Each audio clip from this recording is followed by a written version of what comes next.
Hello दोस्तों, welcome to my YouTube channel target है में। आज का हमारा टॉपिक रहेगा इन सर्विस एजुकेशन, यानी कि सर्विस के दौरान आपने एजुकेट करना है अपनी स्टाफ को। ठीक है, फॉर एग्जांपल जब आपने किसी को सर्जरी करनी है, सर्जरी करने से पहले आप उनको एजुकेट करोगे, उनको अपडेट करोगे। किस मतलब करोगे? एक तो खुद की सेफ्टी के लिए और पेशेंट की सेफ्टी के लिए, उनकी केयर के लिए।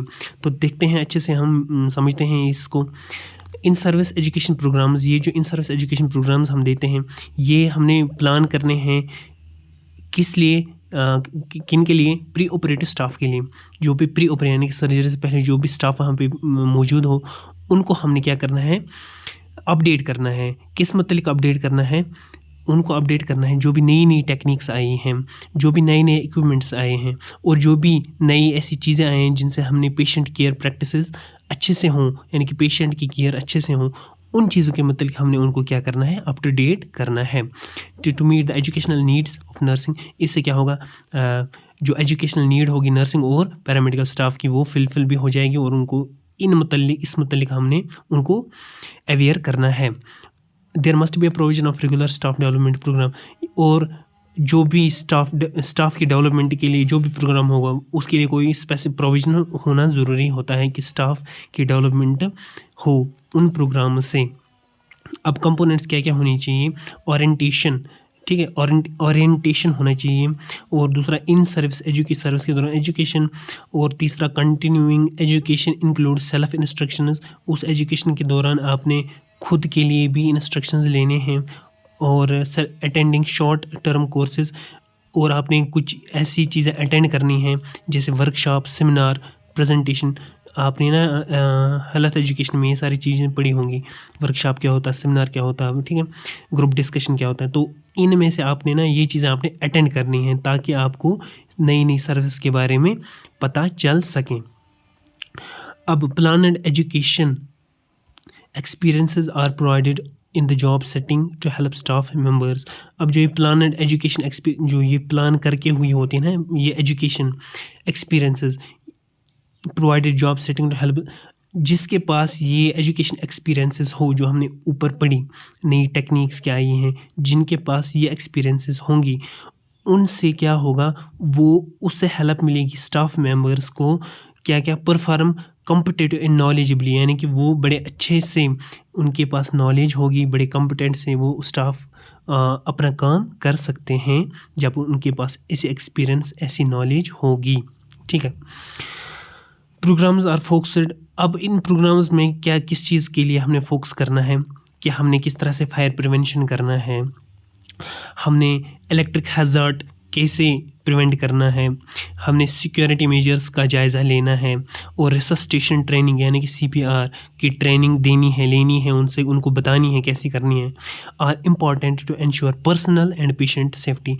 ये तो एक तो इनकी खुद की सेफ्टी के लिए, और दूसरा पेशेंट की सेफ्टी के लिए भी करना पड़ता है ये सारे प्रोग्राम्स। ठीक है, ये सारी चीज़ों का फोकस रहता है इन प्रोग्राम्स में।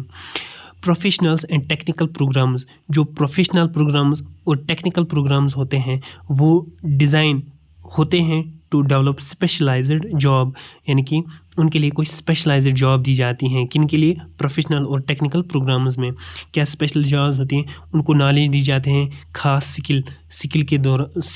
खास स्किल के मुतालिक नॉलेज दी जाती हैं। And attitudes that affect patient care, ऐसे एटीट्यूड्स जो अफेक्ट कर सकते हैं पेशेंट केयर को, आर प्लान किए जाते हैं। ठीक है, एंड प्रेजेंटेड, और फिर प्लान किए जाते हैं और फिर प्रेजेंट किए जाते हैं। The in service coordinator. अब मोस्ट इंपॉर्टेंट पॉइंट याद रखें यहाँ पे, जो यहाँ पे कोऑर्डिनेटर होता है ना, मेन इन सर्विस कोऑर्डिनेटर जो यहाँ पे होता है, वही रेस्पॉन्सिबल कौन होता है? इन सर्विस कोऑर्डिनेटर रेस्पॉन्सिबल होता है किस मतलब? एक तो देखना, एसेस करना, यानी कि देखना the educational needs of staff members, यानी कि स्टाफ मेंबर्स को एजुकेशनल नीड्स हैं कि नहीं हैं, वो एसेस करना किसका काम होता है? इन सर्विस कोऑर्डिनेटर का।